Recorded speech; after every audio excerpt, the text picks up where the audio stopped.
When Westbrook testified before the Warren Commission, he tried to conceal the actual time of his arrival at the book depository, which was around 1:20 p.m. Westbrook told the Warren Commission that after walking to the book depository, quote, I contacted my sergeant, R.D. Stringer, and he was standing in front, and so I then went into the building to start help the search, and I was on the first floor, and I had walked down an aisle and opened the door onto a loading dock, and when I came out on this dock, one of the men hollered and said there had been an officer killed in Oak Cliff, end quote.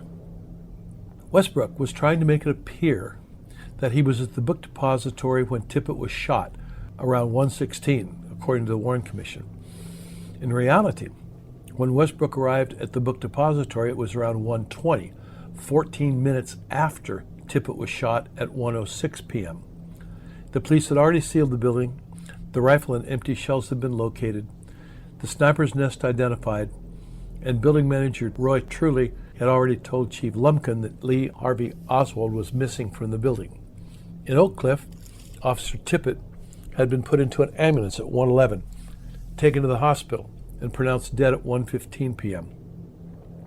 All of these things happened while Westbrook and Croy were in Oak Cliff, before Westbrook returned to the book depository in car 207. Later, Captain Westbrook changed his story about learning of the Tippit shooting on the dock of the first floor. This time, Westbrook told the Warren Commission that he heard about the shooting of a police officer, quote, on his radio. It is important to remember that Westbrook said his radio, which was the radio in Westbrook's dark blue, unmarked police car parked near the book depository. This was the car that Westbrook drove from police headquarters to the book depository with Sergeant Croy at 12:35 p.m. Westbrook told the Warren Commission that he, quote, ran to my radio, because I am the personnel officer, and that then became, of course, my greatest interest at that time. And so Sergeant Stringer and I and some patrolman, I don't recall his name, then drove to the immediate vicinity of where Officer Tippit had been shot and killed, end quote. That's what Westbrook told the Warren Commission. But Westbrook was lying, again. Westbrook lied when he told the Warren Commission that he got into a police car and an officer drove him to the immediate vicinity of where Tippit had been shot and killed. Westbrook lied when he said, I don't know where this officer went after he let us out at the scene. More lies. Westbrook was not driven anywhere by a police officer, and Westbrook did not arrive at the scene of the Tippit murder. The truth about many of Westbrook's activities and whereabouts during the early afternoon of November 22nd were reported by Dallas Morning News reporter Jim Ewell. At 1:20 p.m., as Westbrook was preparing to leave the book depository and drive to Oak Cliff, news reporter Jim Ewell was nearby, listening to the police dispatcher's report about the shooting of a police officer. Ewell asked Westbrook if he could ride along and said, quote, it happened that quickly. I left the location at the school book depository and jumped into a car driven by Captain Westbrook with Sergeant Stringer. I rode in the back seat as we sped across into Oak Cliff by taking the Houston Street Viaduct, end quote. Westbrook told the Warren Commission that he was driven to the immediate vicinity of where Officer Tippit had been shot and killed, which is yet another lie. Westbrook drove his own blue, unmarked police car with Sergeant Stringer in the front seat and news reporter Jim Ewell in the back seat. But Westbrook did not drive anywhere where Tippit had been shot and killed. Westbrook drove from the book depository directly to McCandless Market on Jefferson Boulevard, where Jim Ewell got out of the car and walked into the market. Ewell placed a phone call to the city desk at the Dallas Morning News and told his employer that he was in Oak Cliff. Sergeant Stringer got out of the car and joined fellow officers in shaking down buildings looking for the suspect. This is around 1:25 p.m. Captain Westbrook was then alone in his dark blue, unmarked police car on Jefferson Boulevard. In the author's opinion, Westbrook drove a half a block west on Jefferson Boulevard, past the Texaco station, turned right on Crawford Street, and then drove about 150 feet to the alley between the parking lot and the Abundant Life Church. On the left side of the alley the north side, was the back side of the Abundant Life Church. On the right side of the alley, south, was the Texaco parking lot. In the Texaco parking lot, a jacket was found under a 1954 Oldsmobile. This jacket was most likely thrown under this car by Westbrook. In other words, the jacket was planted by Westbrook. It's no accident that Westbrook drove from the book depository directly to the car lot behind the Texaco station, and then just happened to be in the exact place where the jacket was found a few minutes after he arrived. Was there any reason, other than finding the shooter's jacket, for Westbrook to drive directly to the parking lot behind the Texaco station? After placing the jacket underneath the Oldsmobile, Westbrook continued driving east through the alley to Patton Street, turned right on Jefferson Boulevard, and parked his dark blue unmarked police car near the Texaco station. He then walked to a house on the east side of the parking lot that police officers were searching. It's important to remember that Westbrook told the Warren Commission, "I am personnel officer. We conduct all background investigations of applicants, both civilian and police, and then we investigate all personal complaints. Not all of them, but the major ones." Why then does a personnel officer wearing civilian clothes and working at a desk job in an office at police headquarters involve himself in a homicide investigation? How and why did Westbrook drive directly to the parking lot behind the Texaco station if not to plant the jacket under the Oldsmobile? How was Westbrook able to find Oswald's jacket only minutes after arriving in the parking lot? How was Westbrook able to acquire a wallet with identification for Lee Harvey Oswald and Alec James Heidel, which he showed to fellow police officers at the Tippit murder scene? Because Westbrook was a co-conspirator, and he was given both the light-colored Eisenhower-type jacket and the wallet, the second wallet, from Lee Oswald when he transported Lee Oswald to the Texas Theater. Westbrook tried to explain his involvement to the Warren Commission. Quote, "I am the personnel officer, and that then became, of course, my greatest interest right at that time." But Westbrook's actions and his whereabouts that afternoon show that the murder of Tippit was not his greatest interest. Westbrook did not drive directly to the scene of the Tippit murder at 10th and Patton. Westbrook did not drive to the hospital where Tippit was taken by ambulance. Westbrook did not visit or telephone Tippit's wife later in the day. Westbrook's priority and destination was the parking lot behind the Bowdo Texaco station on East Jefferson, where the light-colored jacket given to him by Lee Oswald 15 minutes earlier was either planted or thrown by Westbrook under the 1954 Oldsmobile. Was there any reason, other than finding the shooter's jacket, for Westbrook to drive from the book depository directly to the parking lot behind the Texaco station? There was, however, a problem with the jacket that soon became apparent to Westbrook. Did anyone see the person who threw this jacket under the car? Who did the jacket belong to? How long had the jacket been laying under the car? Did anyone see the person who removed this jacket? How can the police connect the jacket with the man who shot Tippit? How to explain Westbrook quickly locating this jacket in the large parking lot? And how to explain that nobody saw this jacket until after Westbrook arrived in the parking lot? Motorcycle Officer John R. Mackey was in the parking lot behind the Texaco station. Mackey said, quote, "About the time we reached the area, the dispatcher was broadcasting information regarding the suspect and his escape route. We pulled up on Jefferson and started checking some cars parked behind a service station to see if the suspect was hiding in or under one of the cars. That's when we found his jacket. We saw Captain Westbrook in his car on Jefferson, so I turned the jacket over to him." Mackey said that he turned the jacket over to Westbrook. But when questioned by the Warren Commission, Westbrook said that he could not remember the name of the officer who found the jacket. Westbrook told the Warren Commission, "I walked on toward the parking lot behind the Texaco service station, and some officer said, 'Look, there's a jacket under the car.' So I walked over, reached under, picked up the jacket." Westbrook said he picked up the jacket. In 1978, JFK researcher Larry Ray Harris interviewed former police officer John Mackey, who refused to discuss the jacket. Mackey told Harris, quote, "That information might be something they, senior Dallas police officials, don't want given out," end quote. I doubt that senior Dallas police officials would care whether it was Westbrook or Mackey who found the jacket. However, senior Dallas police officials would not want to give out any information that suggested Captain Westbrook was somehow connected with finding the jacket. While Westbrook's and Mackey's story may differ, motorcycle patrolman Thomas Hudson had another version of finding the jacket. Hudson, who was about 25 yards away, told the House Select Committee that he saw Captain Westbrook standing in the alley holding the jacket. Officer Hudson was questioned by the Warren Commission. Mr. Bellin.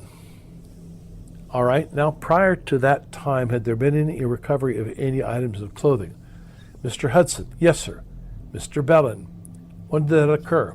Mr. Hudson. That occurred while we were searching the rear of the house in the 400 block of East Jefferson Boulevard at the rear of the Texaco station. I was approximately 25 yards away from it, from the officer who picked it up. Captain Westbrook was there behind the house with us, and he was there at the time this was picked up with the man, but I don't know who had it in their hands. The only time I saw it was when the officer had it. When Captain Westbrook was interviewed by the Warren Commission, he not only repeatedly lied about his whereabouts and his activities on November 22nd, he also intentionally tried to distance himself completely from Oswald's jacket and from the Tippit shooting. Prior to his testimony, Westbrook wrote a resume of his activities, which he provided to the Warren Commission, but there was no reference to finding the jacket, handling the jacket in the Texaco parking lot, or of Westbrook entering the jacket into evidence. When Warren Commission attorney Joseph Ball began to question Westbrook about finding and handling the jacket, he asked Westbrook, "When did this happen? You sort of gave me a resume of what you had done, but you omitted this incident." Westbrook clearly was trying to distance himself from the jacket. Westbrook told Mr. Ball, "Actually, I didn't find it. It was pointed out to me by some other officer. Someone pointed out a jacket to me and that it was laying under a car. I got the jacket and I told the officer to take the license number," end quote. Once again, Westbrook, the head of personnel, couldn't remember the name of the officer who supposedly discovered the jacket. Westbrook then told the commission that he turned the jacket over to one of the officers. Once again, he could not remember the name of this officer. Westbrook, in charge of personnel, could not remember the name of a single police officer with whom he came in contact that afternoon. More lies from Westbrook, trying to conceal his involvement with the jacket and with the Tippit murder.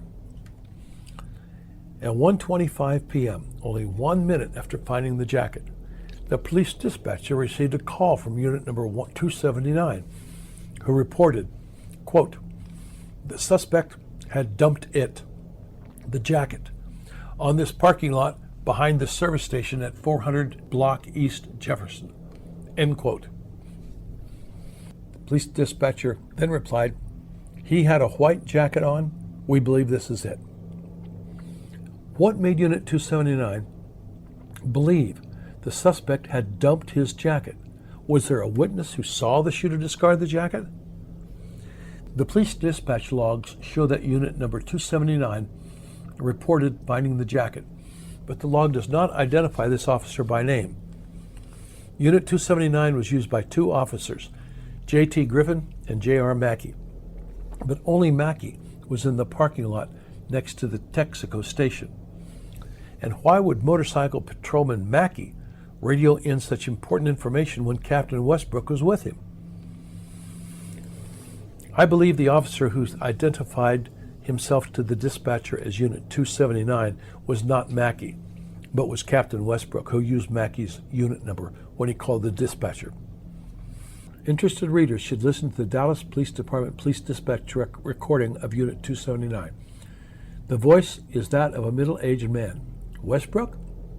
not a young man, Mackey. Why was Mackey never interviewed by the FBI, the Secret Service, the Warren Commission, or the HSCA, and asked about finding and identifying the suspect's jacket? Because Mackey may have said that it was Westbrook who found the jacket. Finding the jacket was important, but there was a big problem. Whose jacket was it? How do you connect this jacket with the man who shot and killed Tippit? Captain Westbrook needed a witness to connect the jacket to the shooter. So he invented one. At 1:34 p.m., Captain Westbrook reported to the police dispatcher, quote, "We got a witness that's seen him go north after shit his jacket," end quote. But Captain Westbrook was once again lying. Westbrook never, ever had such a witness. But Westbrook desperately needed a witness to say that the jacket belonged to the man who matched the description of the shooter. Without a witness, there was no way to connect the jacket to the man who shot Tippit. Westbrook was the one and only police officer who said there was a witness that saw the suspect shit his jacket. But no such witness was ever identified or located. More lies from Captain Westbrook while attempting to link the jacket to the shooter. Captain Westbrook quickly left the parking lot and drove a few blocks east to the library in response to a report that a suspicious man was seen entering the building. After Sergeant Owens reported it was the wrong man at the library, Captain Westbrook drove to the Tippit murder scene at 10th and Patton, arriving for the first time at 1:37 to 1:38 p.m.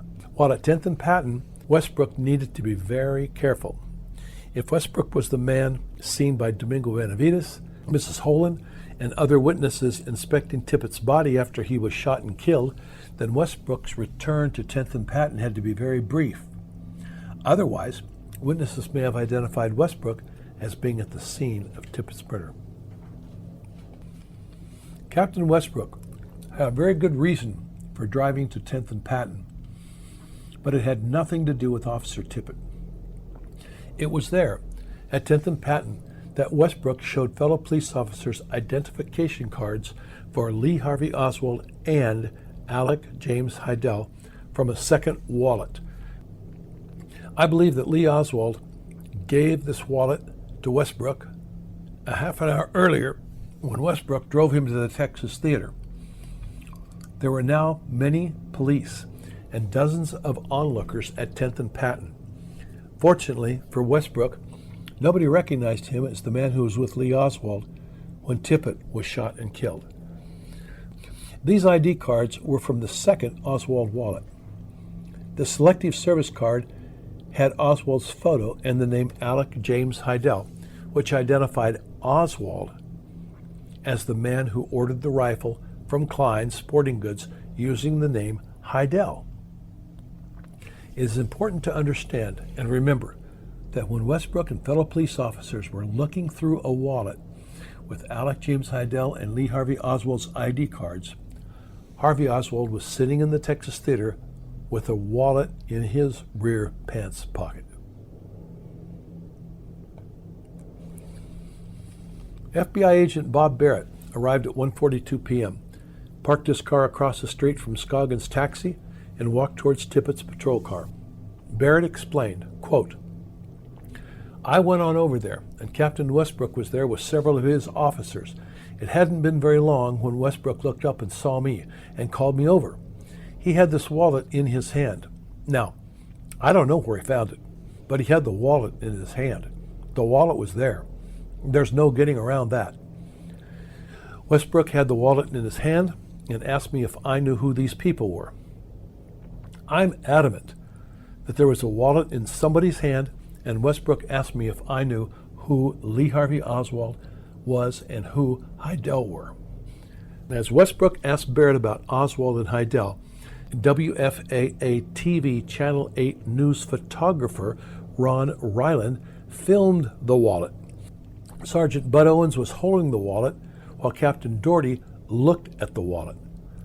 Westbrook's possession of a second wallet at 10th and Patton shows that he knew both Lee Oswald and Harvey Oswald. Westbrook was involved with the pre-planned murder of Officer Tippit and was instrumental in identifying Harvey Oswald as the man who murdered Tippit and the man who owned the rifle found in the book depository. Harvey Oswald was now the one and only suspect in the murder of both Officer Tippit and President Kennedy. If for any reason Harvey Oswald had not been found and arrested in the Texas theater, a nationwide manhunt would have begun for the former defector to the Soviet Union, the communist supporter of Castro, and the man who ordered the rifle found on the 6th floor of the book depository. The second Oswald wallet, produced and shown by Captain Westbrook, was taken to police headquarters, but was never entered into evidence, never initialed by any Dallas police officer, never turned over to the Identification Bureau or the Homicide Department, and never mentioned in a police report or FBI report or discussed with the Warren Commission. This wallet, shown only to police officers and to FBI agent Barrett for only a few minutes, was last seen in Captain Westbrook's hands and then disappeared forever. In March 1996, FBI agent James Hosty published his book, Assignment Oswald. For the first time, Hosty described how Captain Westbrook showed a wallet to fellow police officers at 10th and Patton that contained identification for Lee Harvey Oswald and for Alex James Heidel. Hosty's book contains photos of the wallet and FBI agent Barrett's first-hand account of Westbrook asking him if he knew Lee Harvey Oswald or Alec Heidel. Hosty, however, was unable to explain how or where Westbrook acquired the wallet, nor could he explain what Westbrook did with the wallet after leaving 10th and Patton. When JFK researchers first learned about the second wallet from Hosty's book in early 1996, they were anxious to interview Westbrook. They soon learned that only a few weeks before Hosty's book was released, Captain Westbrook died at age 78 of cancer on February 21st, 1996. After learning of the death of Westbrook, researcher Jones Harris arranged for an interview with the first police officer at 10th and Patton, Sergeant Kenneth Croy. For the first time, Sergeant Croy was asked what he knew about the wallet and told Harris that an unknown witness gave him the wallet. But Reserve Officer Croy never explained why he didn't turn the wallet over to detectives or crime scene investigators who arrived 10 minutes after the shooting. In my opinion, Sergeant Croy never saw or touched this wallet or the Alec James Heidel identification cards. It should not surprise anyone to learn there never was and never has been any evidence to support or verify Croy's claim that an unknown witness gave him the wallet. Not one witness, not one ambulance driver, not one neighbor, and not one bystander or anyone saw a wallet lying on the ground in Tippit's patrol car, anywhere. Ted Calloway had arrived at the murder scene before Tippit's body was loaded in the ambulance. Calloway said, quote, "I'll tell you one thing, there was no billfold at that scene. If there was, there would have been too many people who would have seen it." Neither Westbrook, Croy, Captain Fritz, nor any police officers from 10th and Patton told the Warren Commission or the House Select Committee on Assassinations anything about Westbrook showing a second Oswald wallet to police officers at the Tippit murder scene. Question: where did Westbrook get a second wallet with identification for Heidel and Oswald, if not directly from Lee Oswald? At 1:42 p.m., Crime Lab officers George Doherty and W.E. Barnes arrived and began checking for fingerprints on Tippit's car. JFK researcher and author Dale Myers sought to answer the questions of whether or not the fingerprints found by Sergeant Barnes belonged to Lee Harvey Oswald.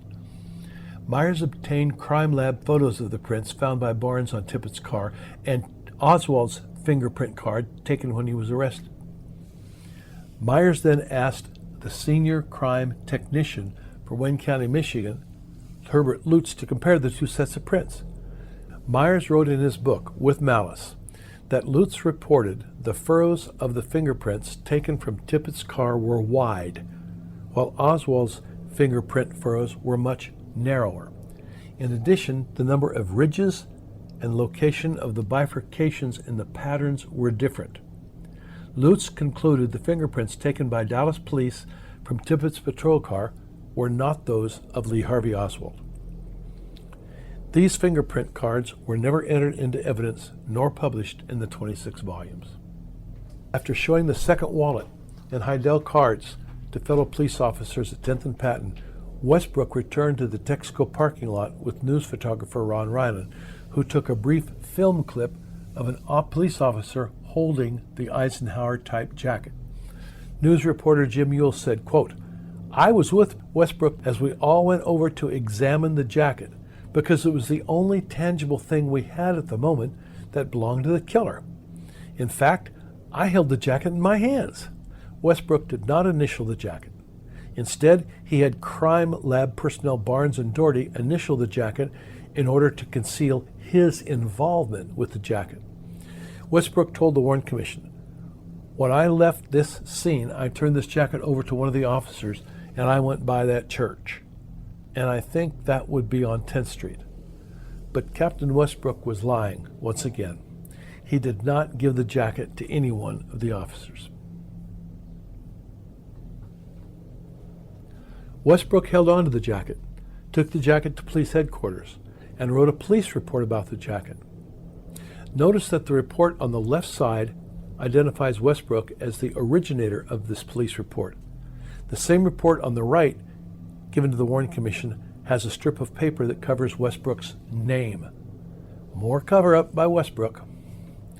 Westbrook allegedly put the jacket into evidence at 3 p.m., but the jacket was not placed into evidence. Westbrook held on to the jacket for the next week and made sure that it was never shown to Harvey Oswald, who would deny this was his jacket. The jacket was given to FBI agent Vincent Drain on November 28th. In 1978, when questioned about the disposition of the jacket, Captain Westbrook told the House Select Committee, quote, "He didn't recall the disposition of the jacket," end quote. At 1:43, a police officer called the dispatcher and said, "The jacket the suspect was wearing over here on Jefferson bears a laundry tag with the letter B9738. See if there's any way you can check this laundry tag." The police logs identify the caller as Sergeant Stringer, who worked for Westbrook in the personnel office. However, when interviewed in 1978 by researcher Larry Ray Harris, Stringer said, "I never did see the jacket, and I didn't radio in on it." It appears that Westbrook, using Sergeant Stringer's call sign, radioed the police dispatcher and provided information about the laundry tag on the jacket. Westbrook, once again, was using another person's call sign in order to conceal his involvement with the jacket. At 1:44, the police dispatcher, after receiving a half a dozen calls about a suspicious man sneaking into the Texas Theater, reported, quote, "Have information that a suspect just went into the Texas Theater on Jefferson Boulevard, supposed to be hiding in the balcony." News reporter Jim Ewell recalled they were discussing it, the jacket, when the report came in that a suspect had just gone into the Texas Theater. Immediately, Captain Westbrook and Sergeant Stringer ran back to their car, which is across the street, and I ran to jump in the back seat. By that time, they were already turning out and accelerating. When I got in, the back seat door was still hanging open. I came out of the car, hanging onto the door. They slowed down long enough for me to get back in. Captain Westbrook, however, said nothing about running to his car and racing to the Texas Theater. Now, Johnny Brewer, an employee of Hardy's shoe store on Jefferson Boulevard, claimed to have seen Oswald in the vestibule of his store about 1:30 wearing a long-sleeved dark brown shirt. Brewer said this man appeared scared and claimed that he saw this man sneak into the Texas Theater at 1:35 p.m. But Harvey Oswald, wearing a long-sleeved dark brown shirt, arrived at the Texas Theater at 1:06 to 1:07 p.m. and purchased popcorn from Butch Burroughs at 1:15. Theater patron Jack Davis watched Oswald as he entered the lower section of the theater and moved from seat to seat. Davis said that Oswald was sitting next to him before the opening credits to the movie began around 1:20. Lee Oswald, wearing a white t-shirt, entered the Texas Theater around 1:15 and went upstairs to the balcony. Johnny Brewer could not have seen either Harvey or Lee in the vestibule of his store at 1:30, nor did he see either man sneak into the theater at 1:35. Yet Brewer's police affidavit and his Warren Commission testimony was enough for the commission to conclude that a frightened and suspicious Oswald had snuck into the theater and was hiding from police. Everything Brewer said in the above sworn statements to the police makes no sense.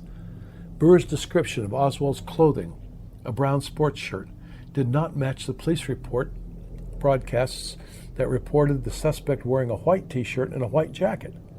Brewer's description of Oswald acting scared did not match police observations of Harvey Oswald after he was arrested. Police officers said Oswald was calm and showed no signs of being scared.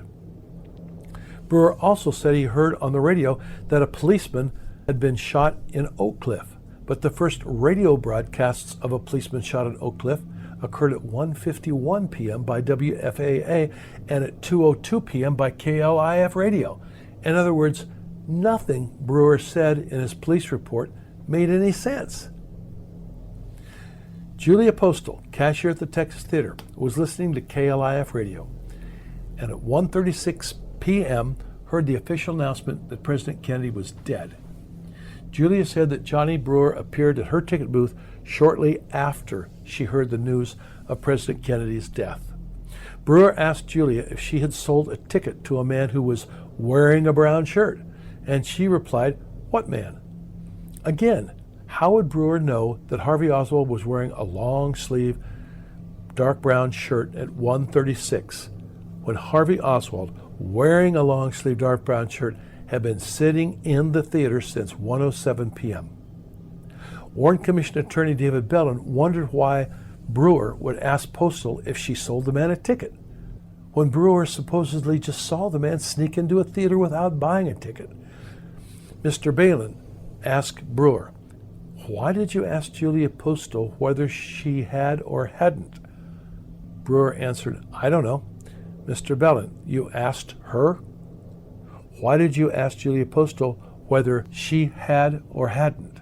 "I don't know." Brewer told Julia Postal, quote, "A man walked in there and I'm going to go inside and ask the usher if he had seen him." Brewer then hurried into the theater and asked Butch Burroughs if he had collected a ticket from a man who thought had just entered the theater and was acting suspicious. But how would Brewer know if this man was acting suspicious? Butch Burroughs indicated correctly that he had not collected a ticket from a man who had snuck into the theater.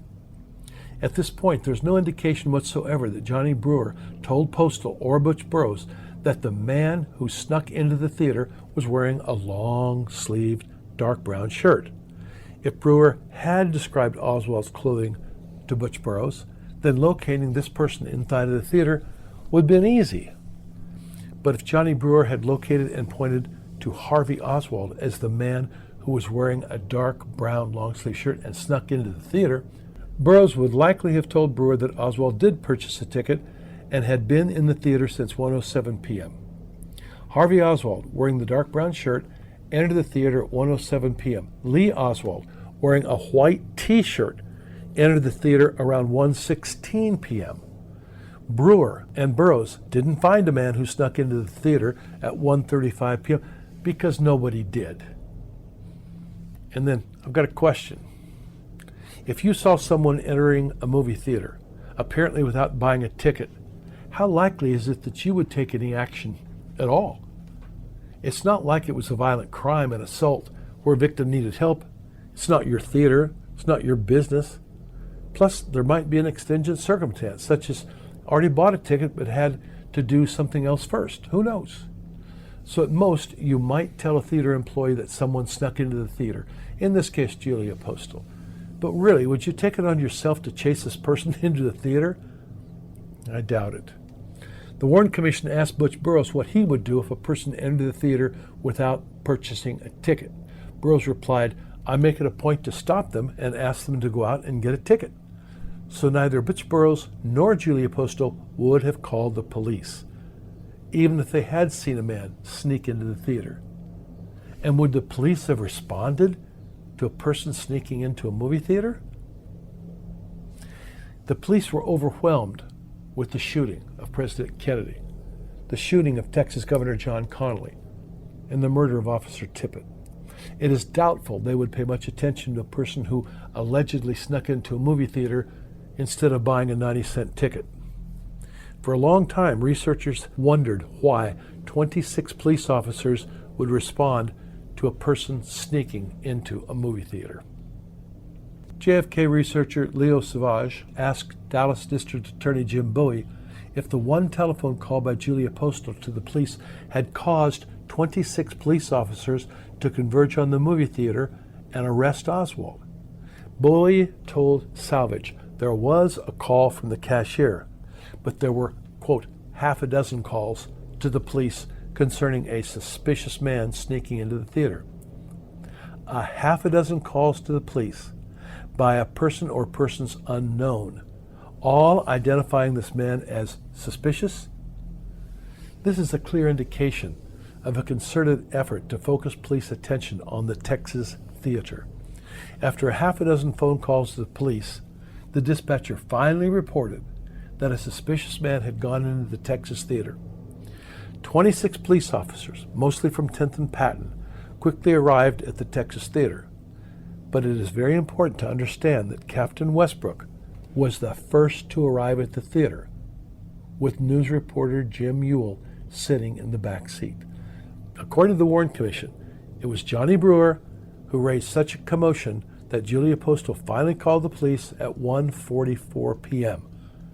But why did Johnny Brewer raise such a commotion? And why in the world did Brewer think that Harvey Oswald snuck into the theater at 1:35? Oswald had been in the theater since 1:07. The answer is simple. Brewer was told by a fellow employee at Hardy's shoe store that a suspicious man wearing a brown shirt snuck into the theater. Johnny Brewer saw nothing. The answer is simple. Brewer was told by a fellow employee at Hardy's shoe store that a suspicious man wearing a brown shirt snuck into the theater. Brewer saw nothing. Not long after the assassination, one of Brewer's co-workers, Tommy Rowe, was interviewed by Penn Jones Jr., publisher of the Midlothian Mirror. Rowe told Penn Jones and many of his relatives that it was he, not Brewer, who pointed out Oswald to the police. But how did Tommy Rowe know that Oswald was in the theater and wearing a brown shirt? Tommy Rowe could only have known about Harvey Oswald if Oswald's arrival in the Texas theater was pre-planned. The Tippit murder was pre-planned. Harvey Oswald's arrival at the Texas theater was pre-planned. In fact, I believe that Westbrook, Tippit, Lee, Oswald, Croy, and Jack Ruby all knew about the pre-arranged plan for Harvey Oswald to go to the Texas theater. However, Harvey Oswald first learned that he was to go to the Texas theater after President Kennedy was shot, and I believe the man who instructed Oswald to go to the theater was most likely Bill Shelley. Tommy Rowe was a very close personal friend of Jack Ruby. I believe that Jack Ruby knew all about the pre-arranged plan to murder Tippit, knew that Harvey Oswald would go to the Texas theater, and knew that Oswald would be blamed for the Tippit's murder. After briefly showing up at Parkland Hospital, Ruby drove to the Texas theater and sat in a seat near the concession area. Ruby watched Harvey Oswald move from seat to seat. He then got in touch with Tommy Rowe at the shoe store. Ruby then waited patiently while Rowe prodded Johnny Brewer to go to the Texas theater and try and locate a suspicious man wearing a brown sports shirt. In late 1963, Tommy Rowe moved into Jack Ruby's apartment after Ruby killed Oswald. 4 years later, when Garrison investigators interviewed Rowe in 1967, he was still living in Ruby's old apartment at 223 South Ewing Street. Rowe told the investigators that was he who told store manager Johnny Brewer that a man wearing a brown shirt had snuck into the Texas Theater. It was Tommy Rowe who first knew about Oswald in the theater, not Johnny Brewer. All Tommy Rowe had to do was prod Johnny Brewer into believing that a suspicious man snuck into the Texas Theater, which he did. Brewer closed the shoe store, hurried to the theater, and eventually coerced Julia Postal into calling the police. After the police received Julia Postal's call and a half a dozen more phone calls, the police dispatcher reported that a suspicious man had snuck into the theater. I suspect that it was Captain Westbrook, the highest-ranking police officer at 10th and Patton, who directed the 26 police officers to converge on the Texas Theater. After Johnny Brewer closed the shoe store, he hurried to the alley behind the theater. There were 2 exit doors into the alley, and Brewer entered the door on the west corner of the building. Tommy Rowe bought a ticket, entered the theater, and took a seat near the stage and close to the aisle. Johnny Brewer was standing behind the curtains on the western edge of the stage with police officers. Brewer told the Warren Commission, "I and 2 or 3 other officers walked out onto the stage and I picked him out." But Nick McDonald, the police officer who confronted Oswald, told the Dallas Morning News and the Dallas Times-Herald and the Associated Press, quote, "I noticed about 10 to 15 people sitting in the theater, and they were spread out good. A man sitting near the front, and I still don't know who it was, tipped me that the man I wanted was sitting in the 3rd row from the rear on the ground floor and not in the balcony." The tipster was Tommy Rowe, who worked with Brewer at Hardy's shoe store. Someone told Rowe that Oswald was wearing a dark brown shirt and sitting in the 3rd row from the rear, but not sitting in the balcony. That person was Jack Ruby. Following Harvey Oswald's arrest, the police questioned 36-year-old theater patron George J. Applin, Jr. Applin was sitting in the 3rd or 4th row from the rear and the 3rd seat in from the aisle, very close to where Oswald was sitting. Applin said nothing to the Dallas police, but told the FBI about talking with an unknown man at the rear of the theater. 2 days later, after Ruby shot Oswald, Ruby's face became known to the world. Applin realized this was the man with whom he talked in the theater, and now Applin was scared, and he told nobody that he saw Ruby in the theater. 5 months later, in April 1964, Applin told the Warren Commission, "I don't even know if this has any bearing on this case, but there was one guy sitting in the back row right there where I was standing at, and I said to him, 'Buddy, you better move, there's a gun.' And he says, 'Just sat there, just like this, just watching.'"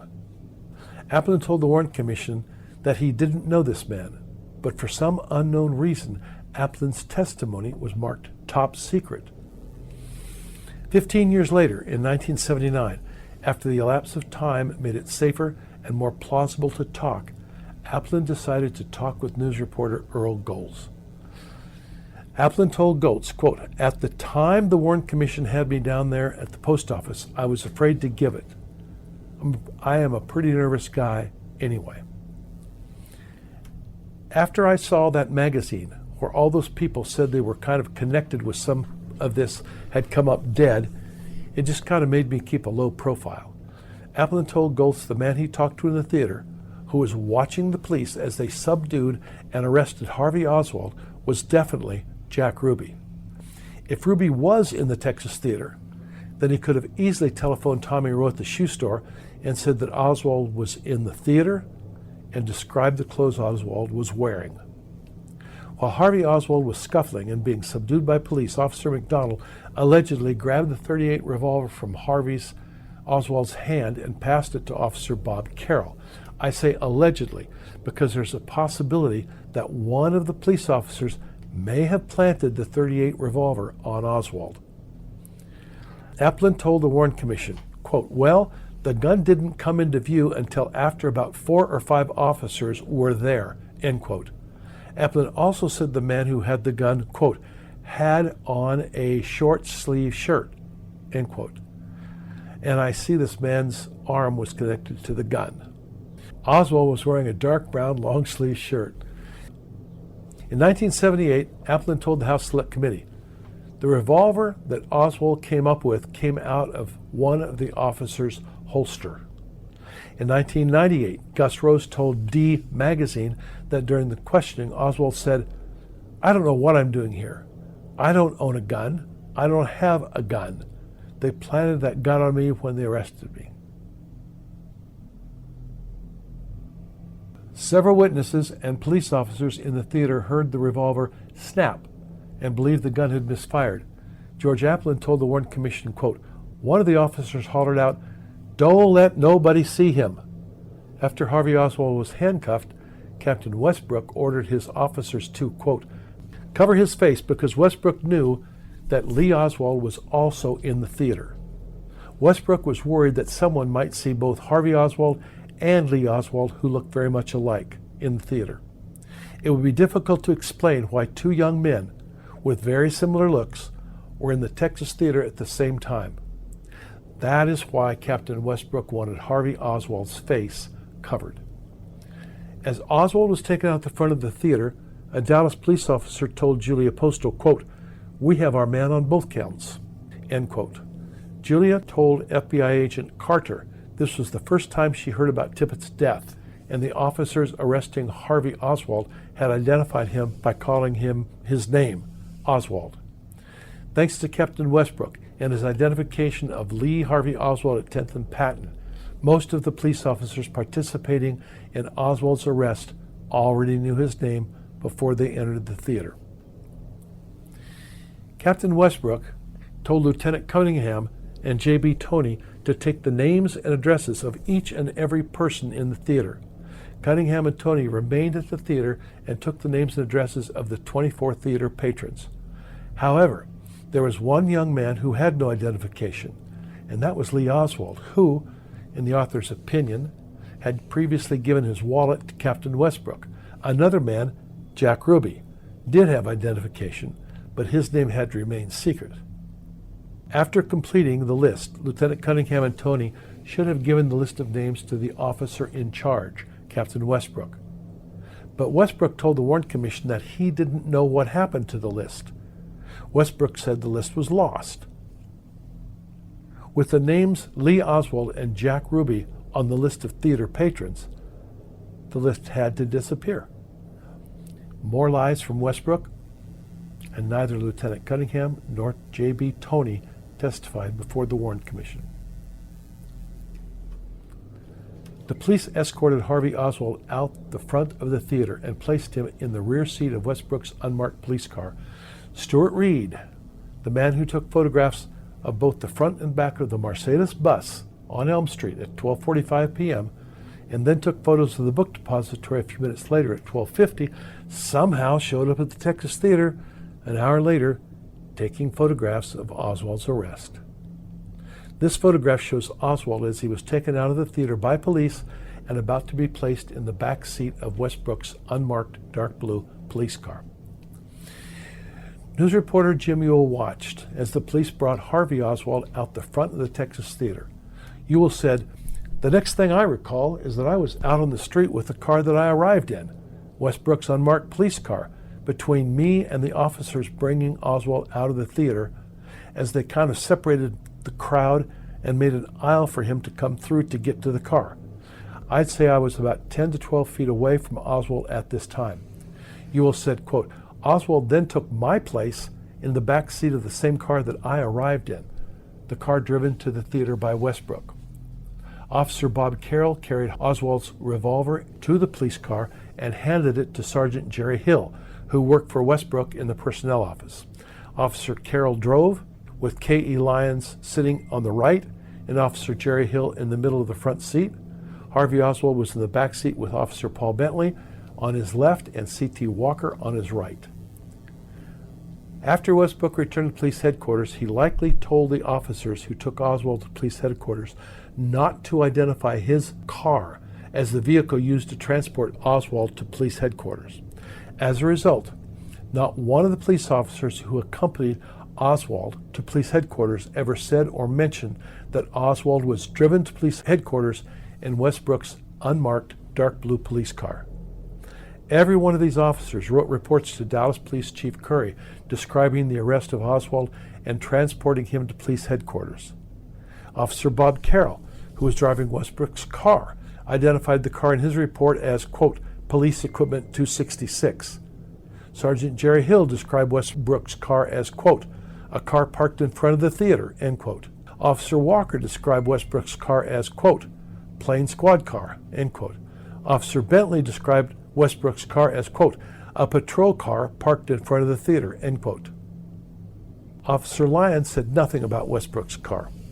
These 5 police officers helped to conceal the fact that their supervisor, Captain Westbrook, had driven his unmarked dark blue police car to the Texas Theater.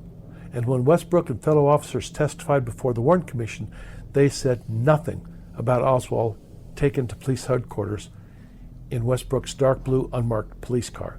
In fact, Westbrook told the Warren Commission that he was driven to the Texas Theater by an officer whose name he could not remember.